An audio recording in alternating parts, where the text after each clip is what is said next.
Did you ever wonder why your child was so eager to get back to the video game that they were playing? That their brain seemed almost taken over by the video game. That's all they want to talk about with their friends. That's all they want to talk to you about.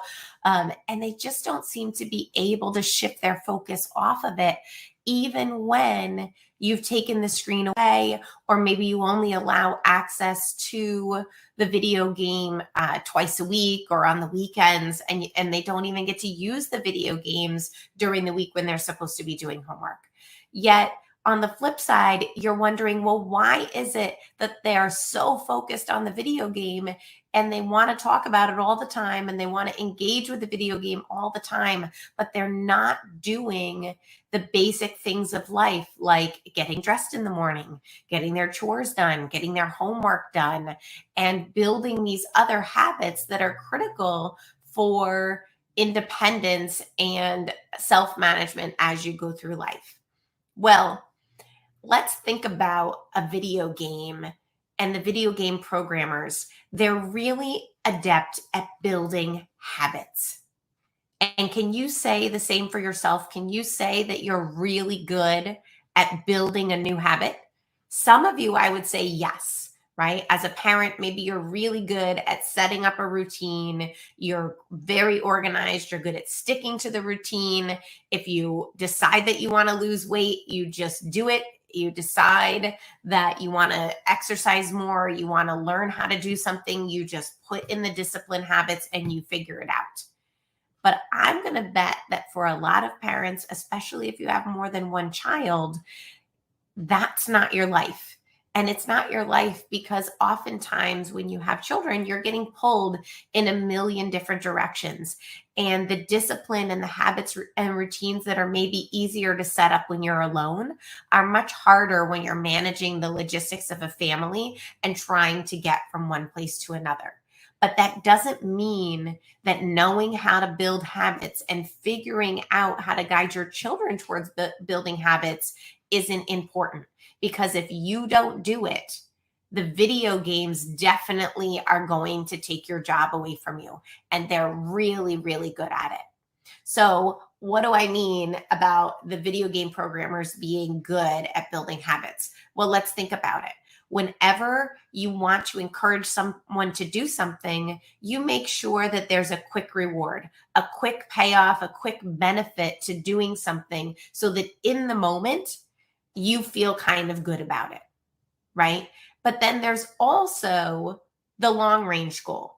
The long range goal being, let's say if you want to lose weight, for example, the short range goal, oh, I figured out how to make this salad a little more tastier because I read a recipe that said, oh, if I just add this, it'll be fine.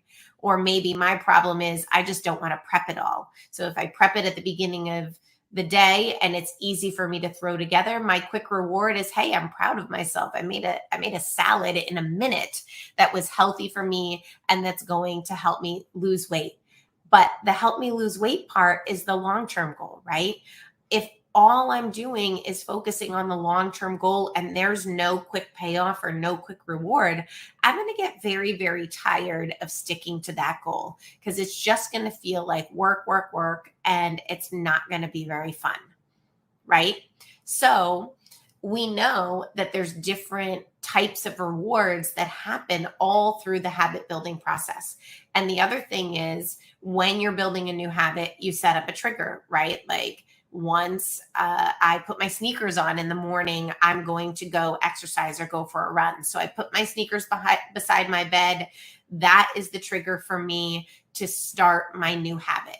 And then eventually, once I'm fully involved in that habit and I feel like I've got a routine going, if I miss or forget to put my shoes next to my bed, it's not that big of a deal because now I'm invested in the habit and I'm going to do it every day, no matter what, unless, it's raining and snowing outside or there's some other reason that I can't do it.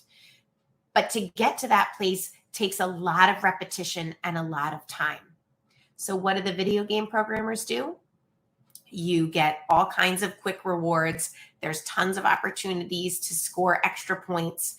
When you get to a certain level, you get a smaller reward where maybe you're able to go into a store and buy more of this or buy more of that so you can build something, so that you can change your characters, so that you can get another cool magical weapon or something like that. So you get these short wins of building up your bank, or having quick successes defeating an enemy that's right in front of you. You get a mid-range goal where you could actually shop intermittently to upgrade your equipment, to upgrade your character, to change colors, whatever it is that you want to do, something new and exciting that shows you that you're doing a good job. And then you've got the long range goal of actually getting to the end of the video game and beating it. So you've got so many different levels of rewards built in throughout the process. You always want to keep going back, right? There's always more to earn. There's always more to get. And you stay invested in the long-term goal of beating the game. And so there's not a wonder that we're actually building a habit around video games every time a child plays it, and it stays with them, and emotionally the kids are invested in the process. Now, if that video game also has a social element where some of their friends are logging on at the same time as them, like Roblox or even Minecraft, something like that, then that adds another level of connection that meets our human needs to be connected to others in the world. Okay, now we're engaging in a habit that also meets another human need. Our children are more invested than ever before, because maybe in the real social world, they don't have enough body control. They're a little bit socially awkward. They're not that coordinated. But in the video game world, they can be whoever they want. They're getting lots of rewards and reinforcements along the way, and they're able in short bursts to build connections with their peers and feel like they have a sense of belonging.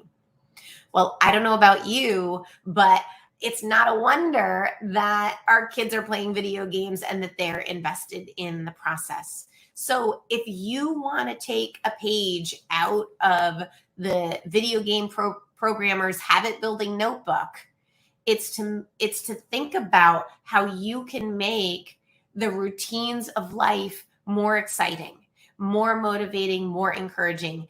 And that doesn't mean that you need a sticker chart for every single thing that you do, because stickers wear out quickly. And it's not just about earning, saving up for 10 stickers and going to get a toy at the store. Because one thing that you will find about children is there is pride in achievement, right? So sometimes the immediate praise of doing something on their own, and that they got their shoes on all by themselves, or that they went and got their backpack and they got a lot of positive feedback, not just for doing, not just because you expected them to go do it and then you're frustrated when they don't, but that you're proud of them, that they actually followed through on that one piece. That's a small bit of motivation and a small bit of praise that goes a long way. Now, let's say you up the ante and you tell them that you believe that they can get all their clothes on at once, and that would be amazing. And okay, surprise mommy and come to my room when you have all of your clothes on. Even if they're backwards, inside out, and mismatched, you're going to praise your child for the effort that they put in to do it themselves. And the next level up, okay, maybe it took a half hour for them to get to that place where that actually happened. Maybe you add a timer, and now there's an element of fun to it. If your child is not anxious with time tasks, that is to say, okay, how fast can you do it? Can you beat your score the next day? Now they're invested. Now they want to do better. They want to go faster. They want to stay on task because they're challenging themselves and they're getting another win. And as you build in praise and fun and social connection into the process of habits and routines for your children, well, the backside of that is that eventually those habits and routines become rote. They become something that the child just does, and you don't need to give them as much praise. You might be able to fade the praise to where you're only, giving that at the end when they come down to the breakfast table and you're commenting on how beautiful their outfit is. But please, please, don't let yourself get so distracted by the do's to set up those little incremental bursts of reinforcement, to notice them doing well, to notice them growing, to notice them expanding their skill, and putting in little strategies to help them expand those skills and develop their independence, rather than just expecting them to do what they're told. We live in a world of video games. That is who you have to compete with. So the strategies that you're using as a parent have to shift so that children become invested in the day-to-day things of life that you want them to accomplish. That when it, at the end of the day, when they